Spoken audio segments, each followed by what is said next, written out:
বেনারসি শাড়ি পাঠিয়েছেন। তারপর এখন গত খবর হচ্ছে ইলিশ মাছ আমরা খেতে না পারলেও মোটামুটি সেখানে ইলিশ মাছ পাঠানো হচ্ছে। গত কবছর ধরে চালু হয়েছে আম পাঠানো। হাসিনা পুরো দেশটাকে তারা জুয়ারিরা জুয়া খেলে না, জুয়ারিরা যখন জুয়া খেলতে খেলতে যখন মাতাল হয়ে যায়, তখন জুয়ারিরা যখন টাকা পয়সা শেষ, তখন নিজের পরিবারকে পর্যন্ত জুয়ার কোর্টে তারা তোলে। জুয়ার কোর্টে তারা নিজের পরিবারকে পর্যন্ত জুয়ার কোর্টে তারা তোলে। আপনারা জানেন কিনা এগুলো? যাদের একটু বয়স বেশি, এইসব ব্যাপারে যারা দেখছেন শুনছেন তারা নিশ্চয় জানেন। এবং হাসিনা ক্ষমতায় থাকার জন্য বাংলাদেশকে সে জুয়ার কোর্টে সে কিন্তু নিয়ে গিয়েছিল, এবং তার মাসুল হিসাবে এই কারণে এখনো পর্যন্ত ভারত সেই শোক এখনো তারা ভুলতে পারেনি। প্রধান কারণটা আমরা দেখছি, ভারতের শাসকদেরকে তারা তোয়াজ করে আমাদের সরকারগুলো ক্ষমতায় থাকতে চেয়েছে। একটা নতজানু পররাষ্ট্র নীতি তারা অনুসরণ করেছে। আমার মনে আছে আমি অসংখ্য বক্তৃতাও করেছি।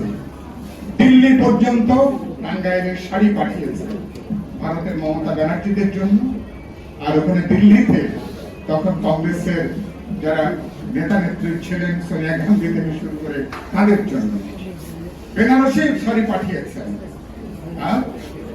তারপর এখন গত খবর হচ্ছে ইলিশ মাছ আমরা খেতে না পারলেও মোটামুটি সেখানে ইলিশ মাছ পাঠানো হচ্ছে। গত কবছর ধরে চালু হয়েছে আম পাঠানো। আম পাঠিয়ে ভারতের শাসকদেরকে মনটাকে জয় করা।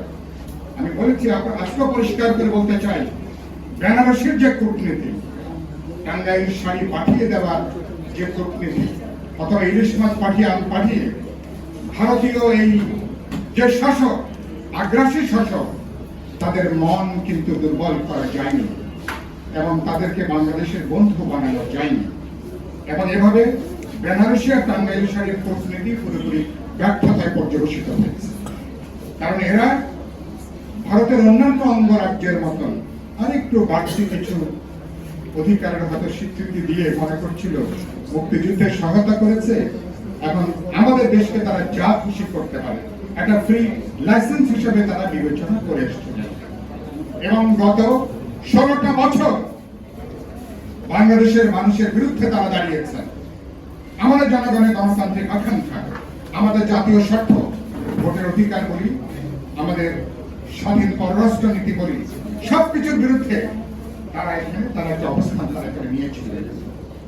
এবং সেই কারণের জন্য আজকে আমরা খুব পরিষ্কার করে বলতে চাই, ভারত এটা মাওলানা তখন লং মার্চে ডাক দিয়েছিলেন। দেশের যে পরিস্থিতি আমি দেখছি, গত 9 মাসেও পরিস্থিতির কোনো উন্নতি হয়নি।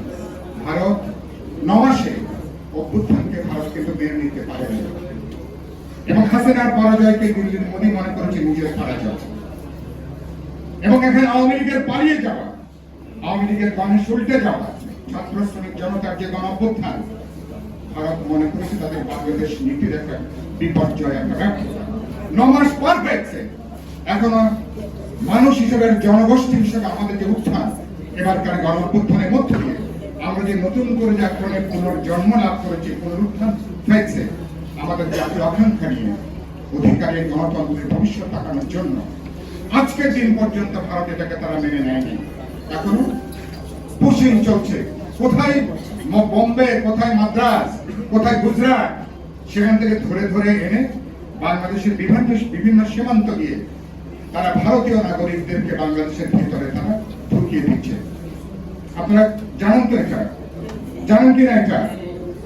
যারা যারা বন্ধু রাষ্ট্র, কোন রাষ্ট্র কি এরকম আচরণ কেউ করতে পারে? আমরা ভারতকে যতই বন্ধুত্বের তকমা দিই, যখন আমরা হয়তো ঢাকাতে মুক্তিযুদ্ধের ভূমিকার জন্য তাদেরকে আমরা ফুলের মালা দিই, তখন দেখা যাচ্ছে সীমান্তে তারা মানুষ তারা হত্যা করছে, যখন তখন তারা সেখানে অপহরণের জায়গায় তারা যাচ্ছে। ভারত এ পর্যন্ত কোন সৎ প্রতিবেশীর কোন পরিচয় দিতে পারে নাই। কথাটা কি সত্য? এবং এই যখন পরিস্থিতি, তার অর্থটা কি? তার অর্থ ভারত বাস্তবে বাংলাদেশকে তারা বন্ধুত্বের পরিবর্তে তারা এমন একটা চায় যেখানে ভারতের দিল্লির শাসকদের কথায় বাংলাদেশ উঠবে আর বসবে। আমরা কি সেটা চাই? আমরা মাওলানা গর্জে উঠেছিলেন, মাওলানা বললেন যে আমরা দিল্লির গোলামীর জিঞ্জির ভেঙেছি, দিল্লি গোলামীর জিঞ্জির নেবার জন্য না।